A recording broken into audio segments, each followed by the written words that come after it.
चलिए, पॉलिटी में संविधान की इस विकास यात्रा में हम एक कदम और आगे बढ़ते हैं। हमने आपको the union and it's territory में रीजनलिज्म का कंसेप्ट शुरू कराया। क्षेत्रवाद हिंदी में कहते हैं रीजनलिज्म। Very good. उसमें हमने आपको कल पार्ट 1 पढ़ाया और पूरी टेंशन में है कि कहीं रूप ना बदल जाए, शक्ति का रूप ना धारण हो जाए। उसमें हमने आपको कल पढ़ाया और हमने आपको पीछे से समझाया कि भाई रीजनलिज्म सही मायने में रीजनलिज्म क्यों कहलाता है, उसके क्या क्या एलिमेंट्स हो सकते हैं, वो किन फैक्टर्स की वजह से कंट्रीब्यूट होता है, स्ट्रेंथ कहाँ से डिराइव करता है, फीलिंग ऑफ कॉमननेस कहाँ से आती है, सारा हमने कल पृष्ठभूमि बना दी ना। हमने आपको सीक्वेंस में स्टेट्स भी बताए कैसे कैसे बने, और हमने आपको बताया कि कब लिंग्विस्टिक रीजंस इम्पॉर्टेंट थे और फिर कब जाकर के एथनिसिटी इम्पॉर्टेंट हुई, कब इकोनॉमी इम्पॉर्टेंट हो गई स्टेट्स बनने में। हमने 1950s 60s के स्टेट्स, फिर 1917 80s के स्टेट, फिर हमने सन 2010 के अराउंड के स्टेट आपको बताया। ये सारा कंसेप्ट हमने समझा और हमने आपको पीछे से आकर के बताया कि कुछ लोगों का मानना है कि कॉलोनियल पीरियड नहीं देता है रीजनलिज्म का थॉट, कुछ कहते हैं कि कॉलोनियलिज्म देता है। तो मैंने आपको पीछे से भारतीयों के संस्कृति सभ्यता समझाया कि स्थल का, स्थान का महत्व बहुत ज़बरदस्त है। तो कॉलोनियल पीरियड ने किस तरह से इस सेंस ऑफ रीजन को, सेंस ऑफ स्टेटहुड को और ज़्यादा एक्टिवेट किया, हमने यहाँ पर रोका, उसी से आगे करेंगे। तो कैसे एक्टिवेट होता है, चलिए उदाहरण बताता हूँ। क्या आपको नज़र नहीं आता है रीजनलिज्म एक लेवल पर? मैं बताता हूँ, कॉन्शियसनेस है। आपको याद होगा कि ब्रिटिशर्स के द्वारा 1790s के अराउंड लैंड यानी कि रेवेन्यू के लॉज नए लाए गए, रेवेन्यू सिस्टम दिया गया, इसमें ज़मींदारी सिस्टम लाया गया। ज़मींदारी सिस्टम के तहत जब ज़मींदार को ये रिस्पॉन्सिबिलिटी मिली कि वो अब तक के अनटैप्ड एरियाज़ या फिर वेस्ट लैंड एरियाज़ में जा कर के एग्रीकल्चर करें ताकि एग्रीकल्चर का एक्सटेंशन हो, तो आपने देखा होगा कि बंगाल के क्षेत्र के बड़े ज़मींदारों ने उस क्षेत्र के अधीन आने वाले बंगाल, बिहार, उड़ीसा रीजन, बंगाल में पहले बिहार उड़ीसा भी आता था और बिहार से झारखंड तो सन 2000 में बना है पहले, तो फिर बड़ा बिहार था, लार्जर। तो उन्होंने फिर जब उन क्षेत्रों में जो कि अब तक के कमर्शियल एग्रीकल्चर या फिर सरप्लस एग्रीकल्चर प्रोसेस के एम्बिट से बाहर रीजन थे, जैसे उदाहरण के तौर पर ले लीजिए झारखंड, छत्तीसगढ़ के वह इलाके जहाँ पर डेंस फॉरेस्ट हुआ करते थे, ट्राइबल पीपल रहते थे, उन्होंने, ज़मींदारों ने ब्रिटिशर्स के इस एग्रीकल्चरल एक्सटेंशन प्रोसेस को फॉलो करते हुए जब उन रीजन्स में जाकर के एग्रीकल्चर करने के लिए उन ट्राइबल लोगों को मोटिवेट किया या कह सकते हैं कि कंपेल किया, वहाँ पर मनी लैंडर्स के द्वारा जाकर के उन्हें पैसे दिलवाए, वहाँ पर ट्रेडर एंड मर्चेंट्स की एंट्री कराई, तो एक समय के बाद आप देखेंगे कि उन्हीं आदिवासी लोगों से उनकी ज़मीन जाने लगी, लैंड एलिनेट होने लगा। इसके खिलाफ आपने देखा कि अंग्रेज़ों के खिलाफ, ज़मींदारों के खिलाफ, मनी लेंडर्स और ट्रेडर्स एंड मर्चेंट्स के खिलाफ बहुत बड़े पैमाने पर वहाँ पर विद्रोह हुए। दिक्कू कहा जाता था इनको, इन आउटसाइडर्स को। तो इनसाइडर आउटसाइडर का कंसेप्ट तो बड़ा स्ट्रॉन्ग, मैंने आपको इस पर कई लेक्चर चैप्टर पढ़ाए। यहाँ तक कि उस समय की अंग्रेज़ सरकार आपको दिखा इतना मजबूर हो गई थी कि उन्हें नए रीजन्स कार्व आउट करने पड़े, जैसे 24 परगना, संथाल लोगों के लिए संथाल परगना। ये क्या था संथाल परगना, 24 परगना क्षेत्र? आइडेंटिटी बड़ी बात है। उन ट्राइब्स को, बिरसा मुंडा का रिवॉल्ट देखिए आप, सिद्धू कानू को देखिए, संथाल रिवॉल्ट को आप ऑब्जर्व करिए, दक्षिण के जितने भी मैंने आपको ट्राइबल रिवॉल्ट्स पढ़ाए, आइडेंटिफाई करिए कि अपनी या तो धर्म से जुड़ी प्रथाएं, दक्षिण के हमने आंध्र रीजन में रिवॉल्ट देखें कि जब नर बलि दी जाती थी, ह्यूमन सेक्रीफाइस के अगेंस्ट जब अंग्रेज़ों ने लॉज लाए, उनको नर बलि देने से रोका, तो वहाँ पर फिर रिवॉल्ट हुए। ट्राइबल रिवॉल्ट्स मैंने आपको पढ़ाए। तो या तो आप कभी उनकी धार्मिक प्रथाओं में एंट्री कर रहे हैं, या आप उनके जंगल पर, वनों पर अधिकारों को रोक रहे हैं, बाधित कर रहे हैं, या आप उनसे उनकी भूमि छीन रहे हैं, या आप उनका धर्म परिवर्तन कर रहे हैं। जैसे क्रिश्चियंस धीरे धीरे रिलीजन, मिशनरी इंस्टीट्यूशंस उनके रिलीजन को बदल रहे थे ना। एक रीज़न ये भी नज़र आता है ना हमें मुंडा रिवॉल्ट के समय में।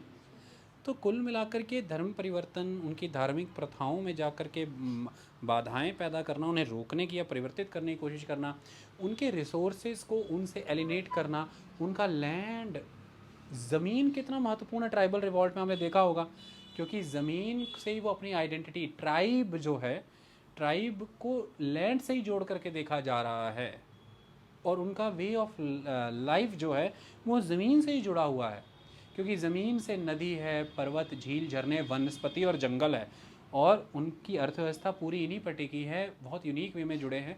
इनफैक्ट फॉरेस्ट का एक बहुत बड़ा हिस्सा सैक्रेड ग्रूव्स की फॉर्म में भी वो रखते हैं, स्पिरिट वर्शिप करते हैं। ये क्या है? कल्चरल आइडेंटिटी है, जोग्राफिकल आइसोलेशन है उनका बाकी लोगों से, वो डेवलपमेंट की तरफ नहीं बढ़ पाए, वो विकास नहीं कर पाए, उनके यूनिक सेंस ऑफ इकोनॉमी है, उनकी अपनी एक एथनिसिटी है। ये रियलाइजेशन, ये कॉन्शियसनेस तो तब हुआ, तब भी था, और अंग्रेज़ों को मजबूर होकर के वो करना पड़ा। उन्होंने ट्राइबल्स के राइट्स को प्रोटेक्ट करने के लिए कुछ लॉज बनाए, कुछ डिफरेंट अलग रीजन्स कार्व आउट करके दिए। नोटिस किया आपने? ज़मींदार उनसे उनका लैंड एलिनेट ना कर पाएँ, ऐसे प्रयास करके दिए। तो ये क्या नज़र आ रहा है कि हमारे रीजन से जुड़ी हमारी कॉन्शियसनेस का अनुभव हमें उस समय में बहुत मजबूती से एग्जिस्ट कर रहा था। ओके, किसी तरह की कोई दिक्कत इसमें? अब इसके अलावा भी अगर आप देखें तो क्षेत्र तो बहुत महत्वपूर्ण थे उस दौर में भी। पहाड़ी राजाओं की बात करें, वहाँ पर रहने वाले लोगों की बात करें, पंजाब के क्षेत्र की बात करें, या दक्षिण के किसी भी क्षेत्र की बात करें, इनफैक्ट मराठा नेशनलिज्म की बात करें तो मराठा नेशनलिज्म में तो वेस्टर्न घाट्स की जो जोग्राफ़ी है उसका बहुत इम्पॉर्टेंट रोल था। उनकी वॉरफेयर प्रैक्टिसेस में उनका एक बहुत इम्पॉर्टेंट रोल था, गुरिल्ला वॉरफेयर प्रैक्टिसेस में। तो इसलिए मराठा राष्ट्रवाद में उनका वो क्षेत्र, जिसमें हम ये पा रहे हैं कि बहुत ज़्यादा फर्टाइल सॉइल नहीं है, तो एग्रीकल्चरल एक्टिविटी उतनी ज़बरदस्त नहीं है, जिसकी वजह से वो ज़्यादातर लड़ाकू सेना के तौर पर जाने जाते हैं। वो अपनी मर्सनरी सर्विसेज प्रोवाइड कर रहे हैं बाहमनी किंगडम और विजयनगर किंगडम के क्षेत्र के, मेजॉरली बाहमनी किंगडम के लोगों को। हमने इस चीज़ को पढ़ा। तो ऐसे में धीरे धीरे धीरे वो और विकसित हो रहे हैं। बीजापुर में आप जा कर के देखिए, बीजापुर किंगडम में मेजॉरली सर्विसेज प्रोवाइड कर रहे हैं मराठास, बिकॉज एग्रीकल्चर के सोर्सेज उतने नहीं हैं। फिर चौथ और सरदेशमुखी इकट्ठा करने का कंसेप्ट, दूसरे रीजन जहाँ पर एग्रीकल्चर है वहाँ से जा कर के चौथ और सरदेशमुखी इकट्ठी करना, है ना, वहाँ से आने जाने वाले ट्रेडर से टोल इकट्ठा करना। That region conscious people, that Swarajya जो मराठास का था, जिसको उस समय छत्रपति शिवाजी महाराज ने जिस कंसेप्ट को प्रमोट किया, अपने आप में आप देखें उस रीजन से कनेक्टेड है। That Maharashtra region, it was very important aspect. Okay, आप उसे उस कोंकण के इलाके से, उस वेस्टर्न घाट इलाके से अलग करके कहीं और महाराष्ट्र स्थापित नहीं कर सकते। समझिए इस बात को। ये कॉन्शियसनेस हमेशा से थी, और ब्रिटिशर्स के समय में, क्योंकि उन्होंने एडमिनिस्ट्रेटिव पर्पसेस से यूनिट्स इस्टेब्लिश किए इंडिया में, सीधा सीधा अगर आप देखें तो सीधा सीधा बॉम्बे, मद्रास, बंगाल, तो इट वाज मियर एडमिनिस्ट्रेटिव अरेंजमेंट। ये एडमिनिस्ट्रेटिव अरेंजमेंट था जिसके तहत वो सभी डाइवर्स ग्रुप्स को कंट्रोल कर रहे हैं, है ना। So many diverse groups are there, उनको एक ही एडमिनिस्ट्रेशन के अंदर आप लेकर के आए हैं। They are following the same judicial system, they are observing the same laws, they are following the same administrative aspect. Ruler is the same, ruler is one. मेरी बात को समझो। जो लोग कह रहे हैं कि कॉलोनियलिज्म पीरियड रीजनलिज्म की भावना को उत्पन्न नहीं कर रहा, कॉलोनियलिज्म पीरियड रीजनलिज्म की भावना को उत्पन्न कर रहा है। वाई? इसके पहले क्या हो रहा है? यहाँ पर एक रूलर है, ये एक रूलर के अंडर है, ये एक रूलर है, और ये एक रूलर है। रीजनलिज्म की फीलिंग कहाँ आएगी? सेपरेट रीजन के फॉर्म में तो हैं ही हैं हम, रीजनल किंगडम्स एग्जिस्ट कर रही हैं। जब एक यूनिफाइड रूल के अंडर आएंगे तभी ना हमें ये फीलिंग होगी कि हम इनकी तरह और इन्हीं की तरह सेम लॉज फॉलो कर रहे हैं, अब सारे सेम जुडिशियल सिस्टम फॉलो कर रहे हैं, सेम ही गवर्नमेंट के अधीन है, लेकिन हमारी अपनी एक यूनिक आइडेंटिटी है। वो डिस्टिंक्ट आइडेंटिटी हमारे religion, culture, region, economy, geographical isolation किसी भी वजह से हो सकती है, लेकिन वी हैव दैट आइडेंटिटी। तो जब ये एक सिंगल पावर अपन के ऊपर एग्जिस्ट कर रही होगी तभी हम अपनी उस यूनिकनेस को आइडेंटिफाई कर पाएंगे ना, क्योंकि पहले तो हम अपनी आइसोलेटेड पॉकेट में ही है, आइसोलेटेड रूल रेगुलेशन के साथ, क्योंकि हमारी किंगडम ही हमारी रीजनल किंगडम है। जब दूसरे के साथ, दूसरे की तीसरे चौथे के साथ एक सिंगल किंगडम होगी, तभी हम अपने आप को एक दूसरे के साथ इंटरमिंगल्ड पाएंगे ना। और उसी इंटरमिंगलिंग के दौरान ही हमें ये थ्रेट परसेप्शन डेवलप होगा ना, कि कहीं मेरी आइडेंटिटी ना लूज़ हो जाए इनकी वजह से, उसको होगा कहीं मेरी ना हो जाए इसकी वजह से, उसको होगा मेरी ना।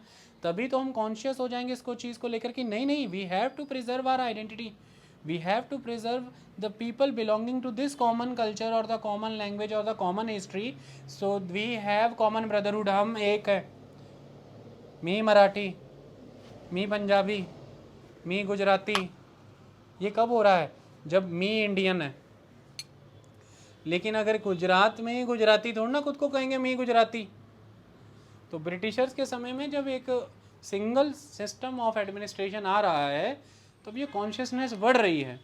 लेकिन लेकिन लेकिन लेकिन वो जो गच्चा खा रहे हैं, मुझे इनको गलती लग रही है कि ब्रिटिश पीरियड ने रीजनलिज्म नहीं था, कांग्रेस ने दिया। क्यों दिया? मैंने आपको पढ़ाया था। कैसे पढ़ाया था बताओ? कांग्रेस ने नॉन कॉपरेशन मूवमेंट, याद करो, नॉन कॉपरेशन मूवमेंट समय बाल गंगाधर तिलक का क्या मानना था कि लिंग्विस्टिक कमेटियां बनाएंगे। आइए, मच्छर आ गया क्लास में, लेक्चर पे ध्यान दे, समझ ला मेरी गल। बाहर बहुत सारे मच्छर ने, काम क्रोध लोभ मोह, तेरा ध्यान केंद्रित रहना चाहिए, विकास कर्म कीर्त। तो क्या होगा कि लिंग्विस्टिक कमेटियां बनाएंगे, बाल गंगाधर तिलक ने कहा था ना। नागपुर सेशन का वादा था कि नहीं था भाइयों बहनों? और नागपुर कांग्रेस क्या थी? वो जो नॉन कॉपरेशन के लिए रेजोल्यूशन लिया था, ठीक है। तो कुल मिलाकर के इंडिया में कोशिश की गई कांग्रेस के द्वारा, नाम क्या था? इंडियन नेशनल कांग्रेस के द्वारा, कि ये जो ब्रिटिशर्स की बनाई प्रोविंसेस है ना, these provinces are not very much resembling the actual representation of the linguistic, cultural और historical communities। ये उनको रिप्रेजेंट नहीं कर रही, ये एडमिनिस्ट्रेटिव प्रोविंसेस हैं, दे आर नॉट गुड।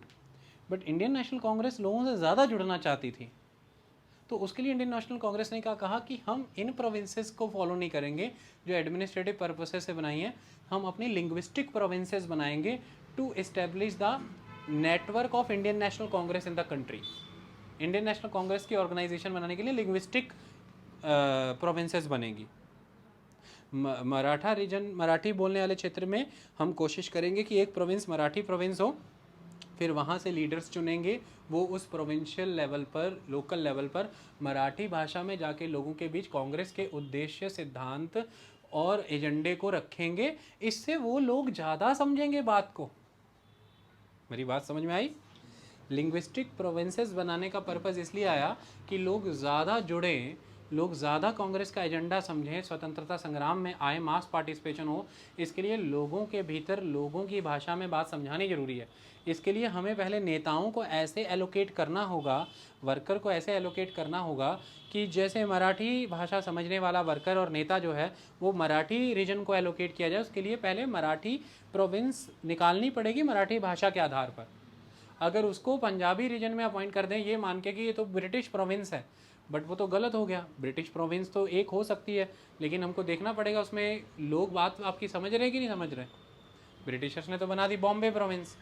अब बॉम्बे प्रोविंस में तो बहुत कुछ ही आ रहा है, कितने ही अलग अलग लिंग्विस्टिक रीजन आ रहे हैं, तो फिर बात कैसे सब तक पहुँचेगी? ये सबको बात पहुँचाने के लिए कॉमन लैंग्वेज मान लीजिए आपके पास इंग्लिश है, या मान लीजिए कि उत्तर भारत के क्षेत्र में आपके पास हिंदी है, लेकिन इससे आप बात तो नहीं पहुँचा सकते लोकल ग्रुप तक। तो उन्होंने फिर लिंग्विस्टिक कमेटियाँ बना करके लिंग्विस्टिक प्रोविंसेस तक बातें पहुँचाने की कोशिश की। कुछ लोग कहते हैं कि इसलिए अंग्रेज़ों ने रीजनलिज्म नहीं दिया, इंडियन नेशनल कांग्रेस के इस काम ने रीजनलिज्म दिया, क्योंकि इसने लोगों के अंदर लिंग्विस्टिक कॉन्शियसनेस जगा दी। पर मैं आपसे एक सवाल पूछता हूँ, कांग्रेस को मजबूर होकर के ये सिस्टम क्यों करना पड़ा?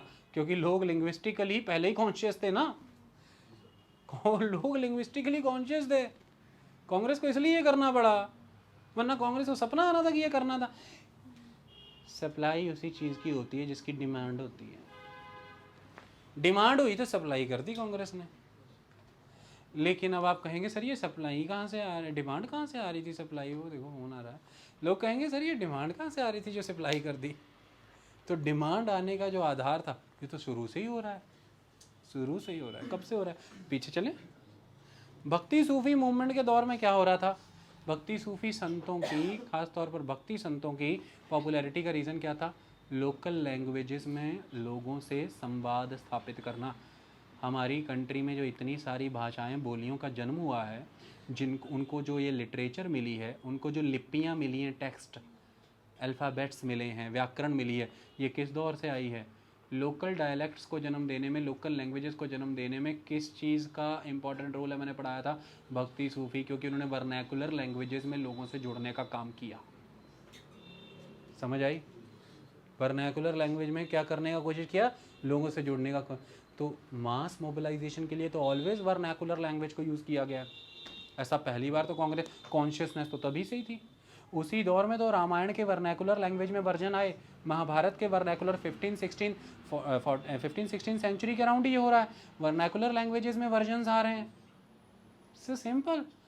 अब आप कहेंगे सर ये तो इसी दौर में, वो बड़ा लेटेस्ट है भक्ति सूफी। पीछे आइए, चलिए आइए, बुद्धिज़्म और जैनिज़्म ने क्या किया था, मास मोबिलाइजेशन और मास फॉलोअर गेन करने के लिए क्या किया, क्लासिकल संस्कृत का इस्तेमाल नहीं किया, किसका किया, प्राकृत और पाली भाषा का इस्तेमाल किया, अपभ्रंश भाषाओं का इस्तेमाल किया, जो पॉपुलर लैंग्वेजेस थी, लोगों के द्वारा बोले जाने वाली भाषा थी। इसकी वजह से लोग ईजिली उनके साथ जुड़ गए, क्योंकि बुद्ध के प्रचार जो उपदेश है किस भाषा में, पाली भाषा, और जैनिज़्म प्राकृत भाषा। इस तरह से पाली प्राकृत भाषाओं का इस्तेमाल करके आम जनमानस तक सीधे बात पहुंचा दी। उन्हें क्लासिकल संस्कृत समझ नहीं आती थी, classical Sanskrit well trained institutional system के वाया सीखनी पड़ती थी। उसके लिए you need a teacher, you need a guide, और टीचर और गाइड के तहत उस समय ब्राह्मणों तक उस लैंग्वेज को पूरी तरह से सीमित करके रखा हुआ था। ज्ञान का प्रसार तो हो ही नहीं रहा था आम लोगों के तक। लेकिन फिर बुद्ध जैन ने अपने ज्ञान का प्रसार आम भाषा के जरिए लोगों में कर दिया, लोग आकर के उस पंथ के साथ जुड़ गए, फॉलोअर मिल गए, हिंदुइज्म के फॉलोअर लॉस्ट हो गए, ऊपर से मौर्य ने आके ज़्यादा समर्थन कर दिया। लेकिन पुष्यमित्र शुंग आया, फिर वापस से 185 में वापस से फिर से ब्राह्मणिज्म आया और बुद्धिज़्म ऑलमोस्ट ख़त्म हो रहा था। लेकिन फिर क्लासिकल संस्कृत के बाद संस्कृत के और वर्जन भी आए, थोड़े सिंपल वर्जन्स। ये सिस्टम हुआ, आम जनमानस के लिए भाषाएं उत्पन्न करने की कोशिश की गई। तो लिंग्विस्ट कॉन्शियसनेस पहले से क्षेत्र भाषा से जुड़े ही हुए थे, उनको जोड़ने का काम शुरुआत से ही हो रहा था। आई बात समझ में, इस चीज़ को आपको हमेशा ही मान करके चलना है। और ये काम चल रहा था। महाराजा रणजीत सिंह की बात करें या किसी भी शासक, नानक शाही सिक्के उन्होंने उस समय में चलाए, उन्होंने लिपियों को प्रमोट किया, गुरुमुखी भाषा का, गुरुमुखी लिपि का प्रमोशन बहुत ज़बरदस्त लेवल पे हुआ, पंजाबी भाषा का प्रमोशन हाई लेवल पे हुआ। ये तो बड़ी महत्वपूर्ण चीज़ है, क्षेत्र जुड़े ही रहे भाषा के साथ। इसी वजह से तो फिर कांग्रेस ने देखा कि अगर मास गेन करना है तो कैसे करना पड़ेगा, एक टूल यूज़ करना पड़ेगा, वो है लिंग्विस्टिक कमेटी बना के, लैंग्वेज के बेसिस पे प्रोविंसेस बना के लोगों तक ज़्यादा बात पहुंचाई जा सकती है, इसलिए फिर उन्होंने वो किया।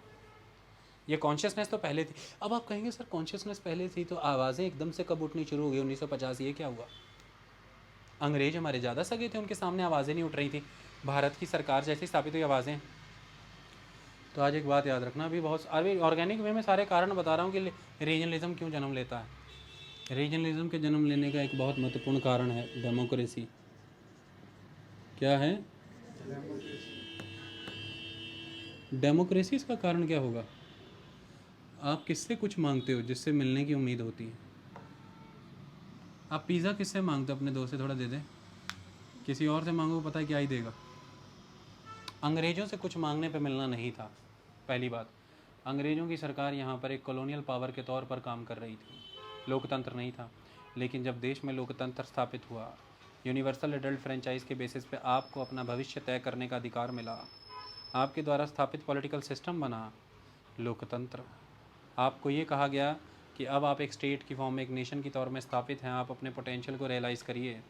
तो उसमें फिर आपको कई आर्टिकल्स भी दिए गए जिसमें आप अपना culture, custom, manner, distinct language को प्रिजर्व, प्रोटेक्ट, प्रमोट कर सकते हैं। क्या अंग्रेज़ों ने ऐसे दिए थे? Right, never. तो क्योंकि लोकतंत्र है, पॉपुलर डेमोक्रेसी का कंसेप्ट है, वोटिंग के माध्यम से नेता चुन कर के आएंगे, वही नेता आकर के केंद्रीय पार्लियामेंट में और लोकल स्टेट लेवल लेजिस्लेचर्स में बैठेंगे, और जब नेता लोग वोट मांगने जाएंगे तो लोग कहेंगे हमारी भाषा को चुनना, हमारी भाषा के आधार पे हमें राज्य चाहिए, हमें राज्य चाहिए, दिलाओगे दिलाओगे। वो वादा कर रहे हैं कि अगर हम लोग मेजोरिटी में आएंगे तो तुम्हें दिला देंगे, क्योंकि लोग अपने कल्चर कस्टम मैनर का विकास देख रहे हैं अपनी कम्युनिटी में, और कम्युनिटी को इंश्योर और प्रोटेक्टेड करने के लिए वो अपने लिए एक रीजन चाह रहे हैं, दैट इज़ द स्टेट।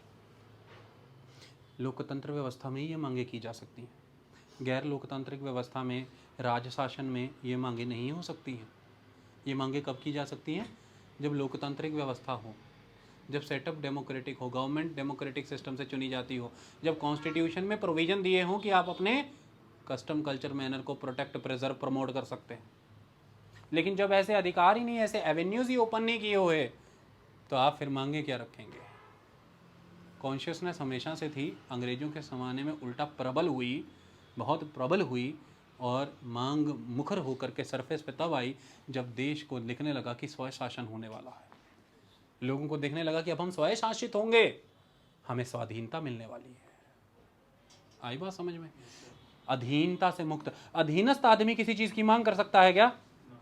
मांग कौन करता है? जो स्वाधीन है, जो स्वतंत्र है, जो आज़ाद है, वो मांग करता है कि इस आज़ाद मुल्क में मुझे मेरे विकास का आधार है कि नहीं।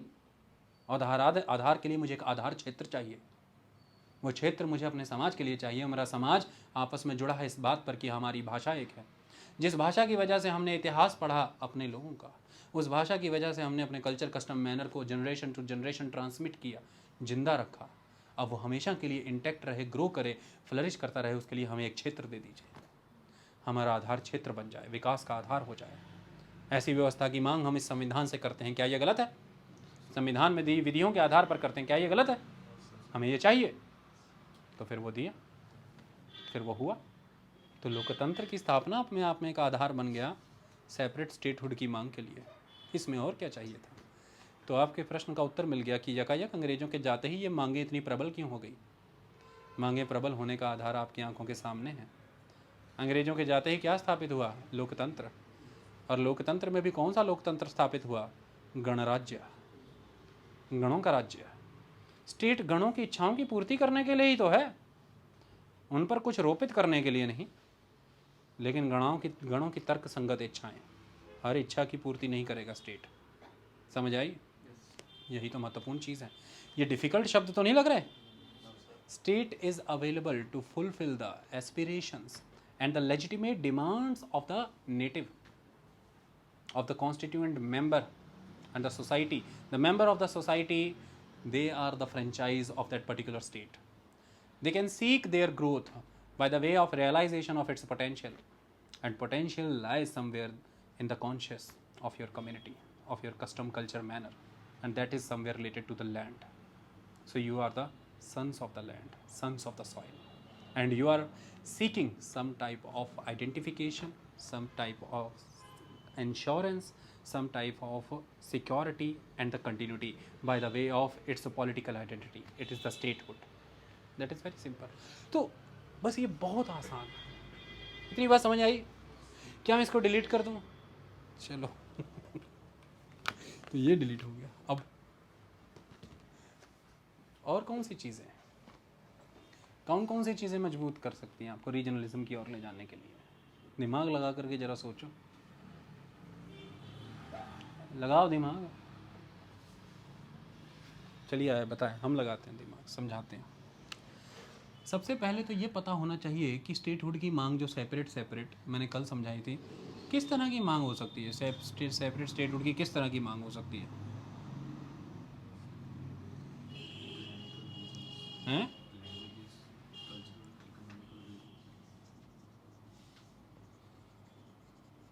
सुप्रा स्टेट,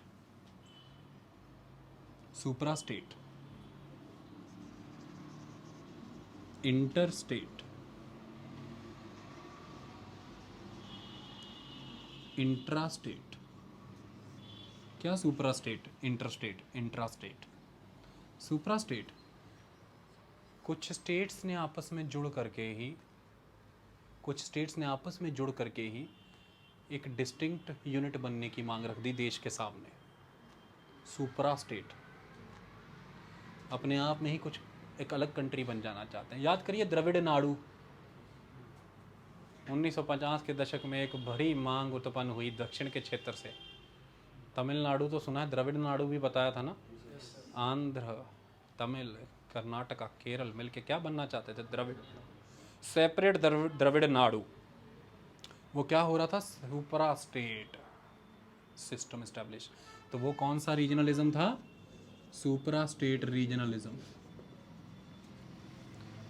इंटरस्टेट रीजनलिज्म, एक स्टेट अपने लेवल पर अपना अलग स्टेटहुड चाहता है।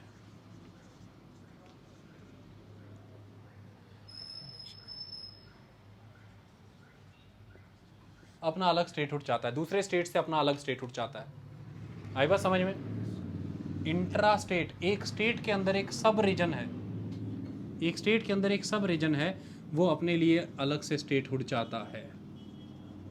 जैसे महाराष्ट्र से विदर्भ चाहता है, वो क्या है? Intra state.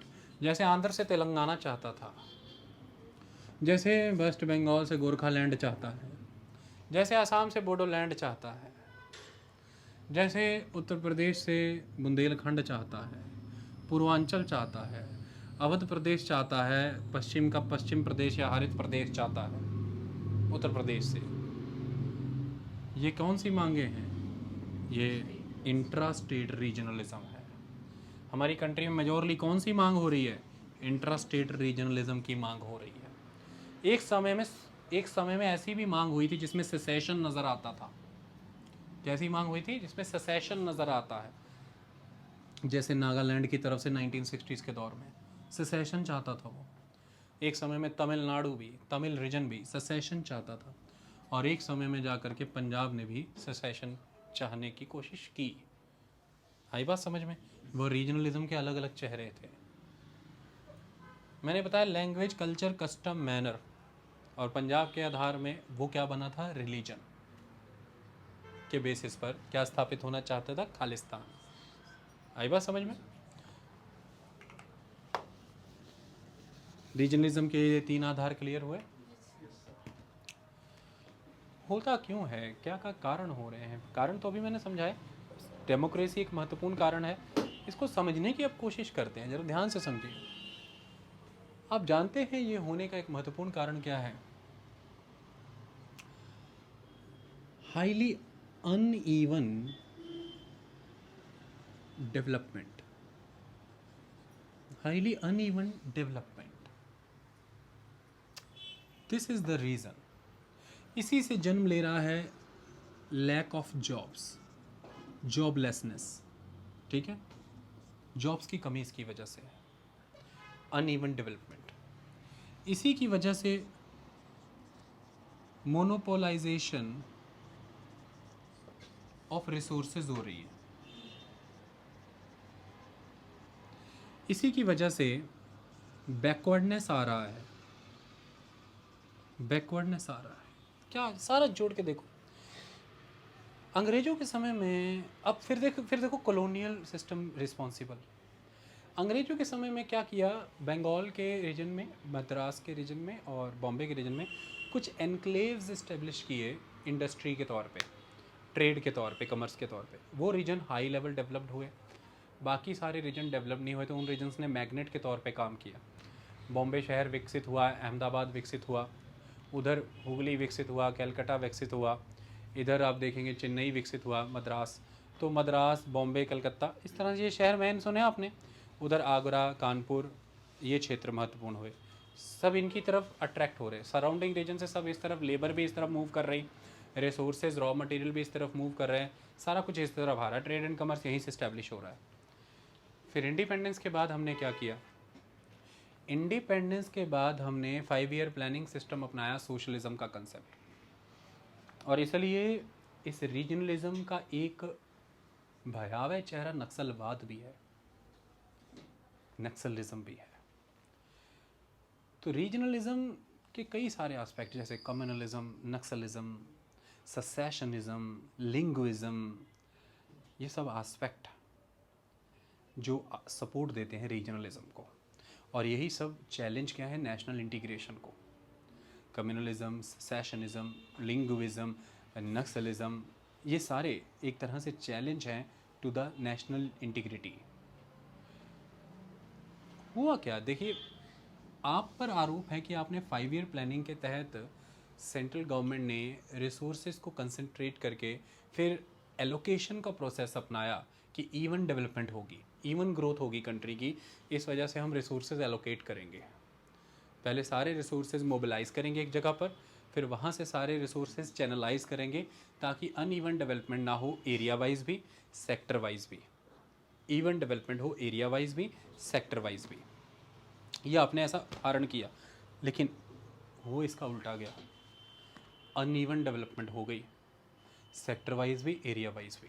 जैसे कुछ सेक्टर जैसे कि एग्रीकल्चर का निगेशन हो गया, एग्रीकल्चर छूट गया, इंडस्ट्री में हैवी इंडस्ट्री को सपोर्ट कर दिया आपने, हैवी एंड बेसिक इंडस्ट्री को। ये दो चीज़ें हुई, एग्रीकल्चर निगेशन हो गया, हैवी एंड बेसिक इंडस्ट्री का ग्रोथ कर दिया आपने।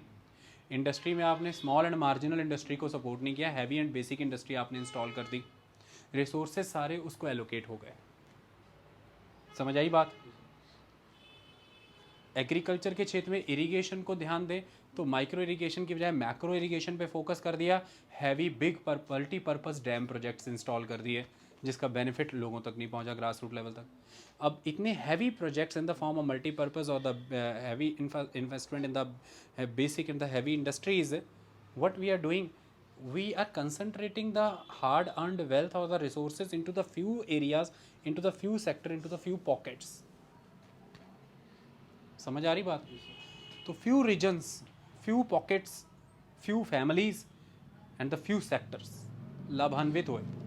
निगेट एग्रीकल्चर निगेट हो रहा है, माइक्रो इरिगेशन निगेट हो रहा है, स्किल डेवलपमेंट निगेट हो रहा है, small and marginal farmer negate हो रहा, small MSME micro small and medium entrepreneur negate हो रहा है।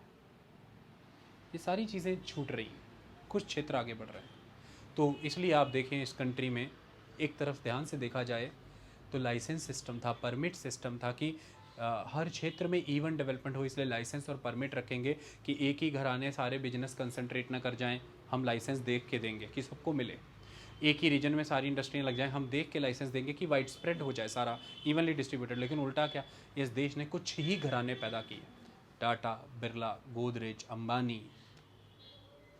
That's it. और क्या किया हमने, विप्रो, अजीम जी, प्रेम जी, और क्या पैदा किया हमने? देश में धन बल महत्वपूर्ण हो गया कुछ ही घरानों में, वो से फिर साइकिल चल पड़ा, फंडिंग होने लगी इलेक्शंस में, और क्रोनी कैपिटलिज्म स्ट्रॉन्ग होकर निकल के आ गया। फिर वो साइकिल बन गया, vicious cycle, licences, benefits, corruption, babu system, inspector raj, और ध्वंस हो गया पूरा। इससे ये मानना है छत्तीसगढ़ के रीजन के लोगों का रिसोर्सेज उनके पास, झारखंड के रीजन के लोगों का, महाराष्ट्र के आदिवासी समाज का, उड़ीसा के आदिवासी समाज का, उत्तर पूर्व के आदिवासी समाज का, जम्मू कश्मीर, हिमाचल प्रदेश, उत्तराखंड के आदिवासी समाज का, कि रिसोर्सेज हमारे रीजन में थे। मिनरल्स की बात करें, फॉरेस्ट की बात करें, वाटर की बात करें, प्लांट आपने यहाँ लगाए, लेकिन यही रीजन्स हैं जो इंडिया के मोस्ट बैकवर्ड रीजन हुए। यहाँ पे स्कूल्स नहीं खुले, एजुकेशन नहीं आई, यूनिवर्सिटीज़ नहीं आई, यहाँ पे स्किल डेवलपमेंट नहीं हुआ, लिटरेसी ख़त्म नहीं हुई यहाँ पर, और इनकी कॉस्ट पर या तो उसी स्टेट के दूसरे एरियाज़ या टोटली दूसरे स्टेट्स बेनिफिट होते रहे, विकास होता रहा। इसको सौतेला व्यवहार माना केंद्र सरकार का, और उसी राज्य की सरकार का भी उस क्षेत्र के कुछ लोगों ने सौतेला व्यवहार माना कि ये हमारे साथ सौतेलापन किया, हमारा विकास नहीं किया। यहीं से कंसेप्ट उनके अंदर नक्सलवाद आ गया। They are against the system, they are against the government, they are against the nation, that's it. और ये क्या है, रीजनलिज्म का एक भयावह चेहरा, the distorted and the extreme version of the regionalism. आई बात समझ में? तो हम अनइवन डेवलपमेंट की तरफ बढ़ गए।